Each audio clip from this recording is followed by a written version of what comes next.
What's going on, Junkie Nation? Gorgeous George and Goes have done it again. We got another MMA superstar with us. It's UFC strawweight Mackenzie Dern joining us here on the program. Hi, Mackenzie. How are you? I'm good, guys. Great talking to you. And yeah, I'm excited. It was a good year, 2021, and I'm excited what's going to come up in 2022. But yeah, great to be here. You know, it's amazing because when you go on your Instagram, so we look and see what you're up to in terms of your fight career, but also in your personal life. It seems like every day in your life is the best day of 2021. You have great family pics. You know, everyone's always smiling or dancing. The dog looks cool. You're surfing. You're tapping somebody out. What a life you live. Yeah, and I mean, honestly, I don't even share as much as I should be. I think that's one of my biggest things that, my management company and kind of just the people who help take care of like image and things like that. They're like, man, you need to post more, you need to post more. But I'm always living so much in the moment that kind of my posts are like a day late, or something because it's hard to post when if it looks like I'm having fun when I post it, imagine like when it was happening, it's like really, really cool. So definitely, yeah, I mean, just my life's been getting more organized, and I went to Madison Square Garden. I got to see like the girls in my division, the champ in my division. So having fun, but I'm like studying. All this is like studying, and I Hmm. was just at the fights last weekend, and it's such a good experience. Just to see other fighters, and it's definitely good to, I think, take your mind off of so much pressure that you need to win and you need to win and you need to do this. And you just kind of reminds you like we're all normal people, we all, have the same problems. We all have, bills to pay. We all get injured. We all go through the same stuff, So, we seem like a lot of people think fighters are like superheroes, and things like that. Yeah. But I just came off like a surgery too, so the life keeps happening, but we need to can always look on the good side and just keep evolving and getting better. Folks, you got to check out her Instagram, man. There's trips to Disneyland, there's big wave riding, there's flyovers over New York in a helicopter. Geez, I thought you guys were going to jump out of it for a second there. So It- I bet you you don't even have weekends. Every day's a weekend, and keep posting because you're close to a milli. You're almost at a million followers there. yeah, yeah, I'm so excited. It's definitely something that has been coming since my jiu-jitsu days before I even came into MMA, back when Instagram was like 5,000 followers, and to be now today almost a million, it's very close. And I'm just very, and I lost, I don't know, 50,000 followers when I announced my pregnancy, back in Oh, really? 2019. Yeah. So Easy. like I All think all the dudes. Yeah. All right. my Instagram has kind of gone through it all, all different types of fans and different types of followers. And it's really, really cool just to see that now on this stage of my life as a mom, a wife, freaking MMA fighter, still does jiu-jitsu, I have all these fans still supporting me. So it's really, really, really, really cool. Now, the injury that you mentioned, sorry, the surgery that you mentioned, was that something coming off your fight, or was that something that an injury that you wanted to clean up, for a while? No, it happened for the fight. It happened in my training for the fight, and then obviously the fight didn't make it any better. But yeah, it was definitely like a injury that I was really excited to get it taken care of because yeah, I wasn't able to do. I couldn't walk. I couldn't do anything like that. So it was really, really important just for me to be able to get back to my normal life, And usually, if we don't want to do injuries, a lot of my injuries, I've been like, oh shoot, I can't believe I'm going through this. It's going to be lots of time recovery. And this injury was just like, hey, like not the injury, but the surgery was like, you need to do this, and you're going to be even better. So, yeah, my fast recovery. I'm back to training this week, so I'm really, really excited about that. And yeah, I mean, I think I've done it almost all. I've had like all my ligaments repaired, so it wasn't like any ligament surgery. It was pretty simple, but without it, I was really handicapped. So I'm really, really excited to be kind of back to normal life, and I can just focus on getting better now. Yeah, we certainly hope so. And would you say that, like, the first half of 2022 is when we may see you back in the octagon? Yes, definitely. I mean, for sure, my recovery for this my surgery will depend a lot. They were kind of thinking March, so definitely March is a option. But first thing is just to see if I can kind of get my strength back and my in my leg and how I can do. But if everything goes good, March. But I think worst case scenario would be Rio de Janeiro in May. So I don't know if I want to wait all the way until May to fight that. Maybe I can get a fight in March and then fight again in May.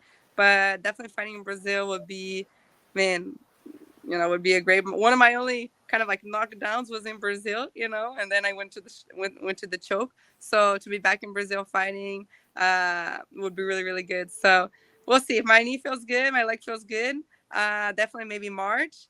And then if anything, for sure, we'll try to get on that card in May. You know, I work for MMA Junkie, but you might be more of an MMA junkie than me because I didn't even know that the UFC was getting ready to go back. Is that what you're hearing? That possible Brazil as a destination for the UFC in 2022? Yeah, I think they just announced it on Instagram too, like May 7th in Rio de Oh Janeiro. So I think they wow! just confirmed it. So really, really excited about that. Hey, that's what I get for trying to catch up on Yellowstone instead of refreshing MMA Junkie and getting the latest news. But all right. By the way, what's your favorite TV show? I'm just curious. I want to sprinkle in some random questions and not always throw in MMA. My favorite TV show. Um, let's see. It depends. I mean, if I'm in like camp and stuff like that, I like cooking shows like Master Chef, things like that. I'm all about the cooking, but just when Mhm. I'm on diet. So when I'm in camp, that's my go-to shows. When I'm outside of camp, I watch a lot of like The Last Dance, with by Michael Jordan, the Michael Yeah. Jordan like documentary. I watch a lot of kind of sports motivation documentaries, things like that, Netflix. So I'm definitely always just enjoy seeing the stories of different athletes, and it's cool. And what's your favorite ride at Disneyland? Oh, my favorite at Disneyland. Um, Man, it can't be the Small World. Oh my gosh, that one just stays in your head the whole time. Definitely not that one. But Moa, she loves that one.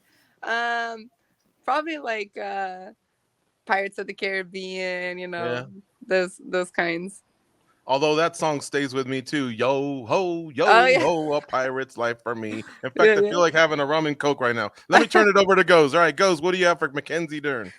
So Mackenzie, let's talk a little bit about the last fight. I felt like when that fight was over, do you feel like in this type of division and because of the fight that it was, that your paths will cross probably again sometime at some point, a rematch?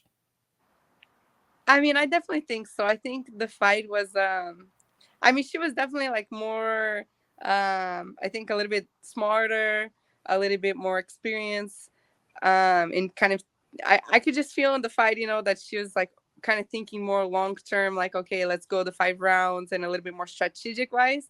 And mine was a little bit more an experience that I need to learn. I think all the fighters go through different experiences. So it definitely felt like, man, as soon as the fight finished, I learned so much, like, when you feel like, man, I had so many good positions, obviously on the ground, but,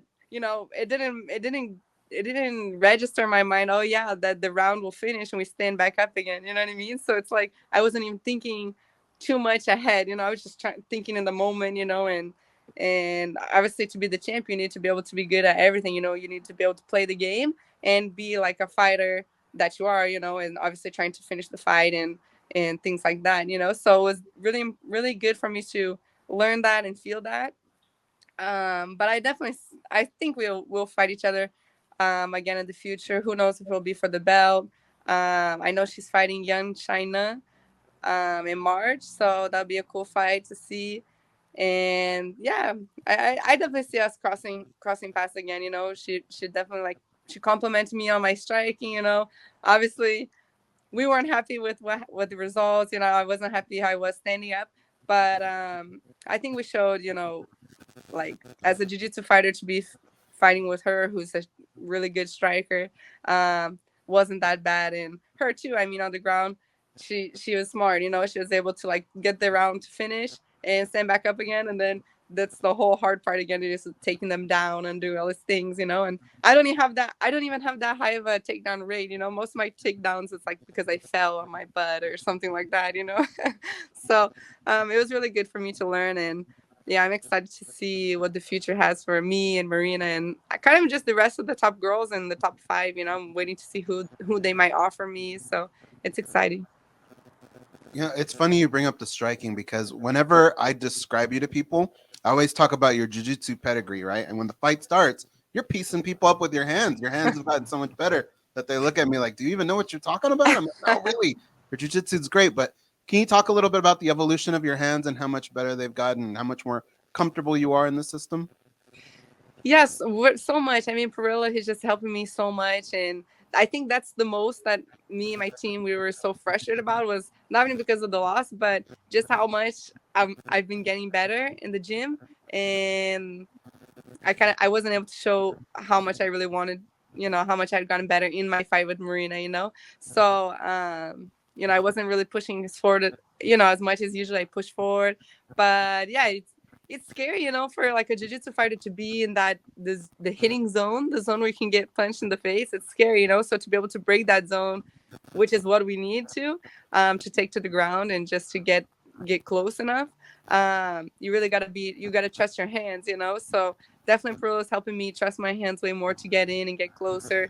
And yeah, I mean, I think wrestling is never really my strength. It's totally opposite of what we do in jiu-jitsu, which is kind of like more we pull guard, or we can just sit down and we're in the fight still, So it's totally different to not just accept the ground. So definitely I feel my hands are kind of like what I've really trusted and what I really believe in that would help get me fight to the ground, just, when the people start to respect your hands a little bit, obviously I'm not going to be exactly like, I don't know, Joanna, Marina, who's done like thousands of fights striking.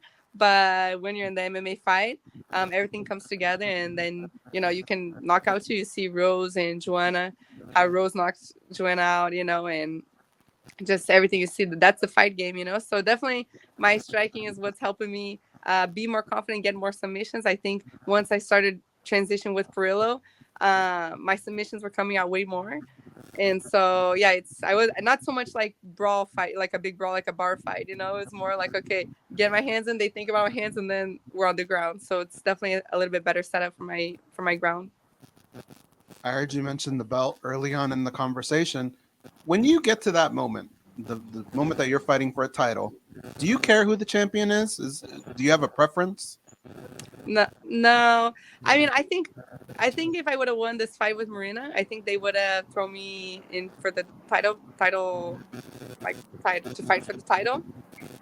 So I think it was really important this loss because I don't think I was ready. I think at the time I thought I was ready, but once I realized like I lost, I said, okay, this loss was at a good moment, because maybe I would have gone to the title and got my butt kicked. So I definitely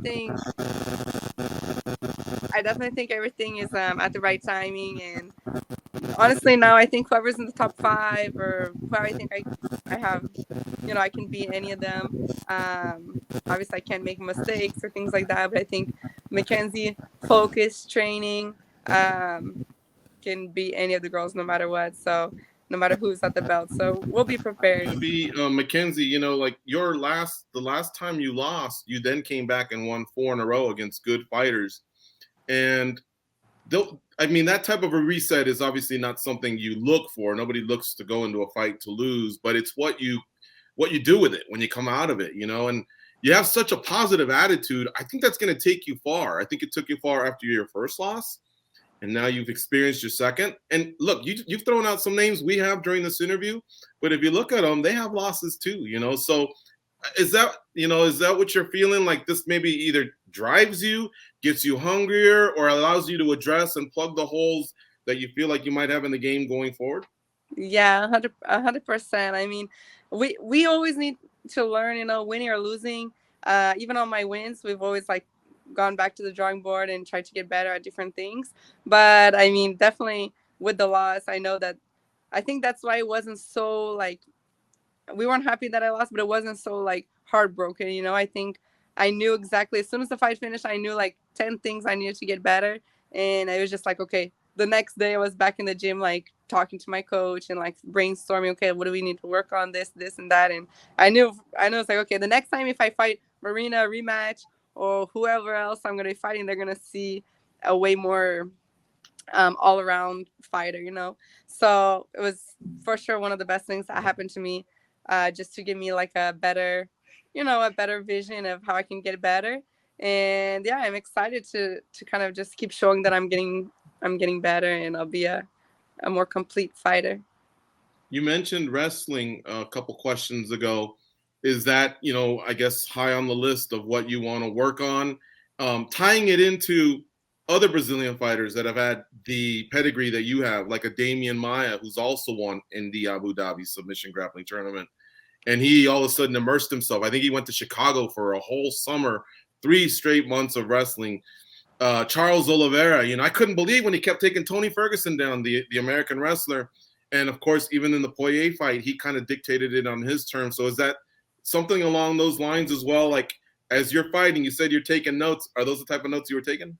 Yeah, for sure. Definitely.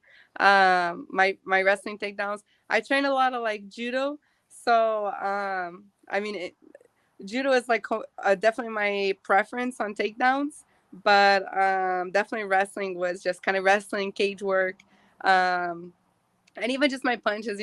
For during the fight, I kind of wasn't throwing like more than 2 punches at a time. And I think I was respecting a lot her striking, and I was seeing everything but not capitalizing on it. So it was kind of, you need to be confident in everything we trained. So definitely the wrestling, even just like my weight cut. My weight cuts have been so good that I almost came in like too light. I weighed in 114.5, and I fought at 116, and that's like the weight that we What? cut down to. Wow. So definitely I think that's one thing too. I would like to be a little bit heavier for my next fight. I've been so like a little bit traumatized with that I've been like really on point. And even though I'm strong and everything like that, it's like you don't want to be that light, when the people are going to fight are going to be like 10 pounds heavier. So I think just different things as a fighter in as a whole. The fact that it was 5 rounds, so how I can think about when I fight another 3-round again, or if I fight a 5-round fight. So definitely I took so many things for this fight, and it's gonna make me a complete all-around fighter, no matter what they give me. If they give me another main event or whatever. And I heard you right. You said you fought at 116 pounds the next day, so you only rehydrated a pound and a half? Yeah, rehydrated. Not really rehydrated, but I didn't do any like sauna or anything like that. So so yeah, I mean, I could have like dehydrated, more. I guess that's the thing. I could have lost more water weight instead of actual weight. Wow. And that is an amazing turnaround, by the way. You brought it up, not us. But yeah, obviously early on in the career, there was a few fumbles there. But yeah, you've definitely addressed that. Nobody ever worries about weigh-in day anymore. And you're out there and you're kicking butt and you're doing such a great job. And I anticipate, again, 2022 coming off this injury, things will be the same. Would love to see you in Rio de Janeiro. I love seeing the Brazilians fight in their home country. Now, the last question is, this is something more than likely you won't be able to answer it directly, as it applies to the person I'm going to ask you about. But Amanda Nunes, I saw her taking pictures with it was Charles Oliveira and I think Augusto Sakai, and it just looked like, hey, 3 Brazilians on the card. There's a lot of pride, but she's also Dustin Poirier's teammate. And so I wanted to ask you, have you ever been caught in that where Brazilian pride, like you've always rooted for a certain fighter, but then you also have a close teammate who also becomes a brother of yours? What do you do in that instance? Like, I just know the Brazilians are so they have great camaraderie and they root for each other. But have you ever been in that type of a position? And do you just hope that it's a good fight and they share a bonus, or hope it's a draw? What do you do in that situation? Yeah, no, for sure. It's definitely in Brazil, man. They get like mad if you don't cheer for them. But I think I've been on the opposite side of it, where like I found a lot of Brazilians, and I'm half American, half Brazilian. So it's like for Brazil, I'm everything with Brazil until I fight a full Brazilian, 100% Brazilian, and then they're like very torn and things like that. And for me, I'm always about like who I'm closest with, So of course, if it's like, I don't know, American, Brazilian, but I don't know who the American is or anything like that, I'm gonna cheer for the Brazilian. I'm always like, yeah, let's go. But if it's like a close friend of mine, a training partner, and a Brazilian that I've never met before or anything like that, I cheer for my friend. You know, if they're from my team or if they're from, you know, someone who I've traveled with or something like that, I definitely go with who I have more connection with. Yeah. But it was hard. I mean, like Cheeto fought Jose Aldo, and I'm so good friends Oof. with both of them. Yeah. Jose, I've been friends with him since I'm, you know, like 5 years, 6 years. I trained with him down in Brazil, and then he fought Cheeto, who now we're on the same team together, you know. So definitely I was like, oh man, this is a hard fight, and I was just hoping that, you know, it's a great fight, whoever wins, and like that, you know. But if it's someone who I don't know but they're Brazilian, I'm gonna go for the person who I do know. Wow, you've known Jose for that long, huh?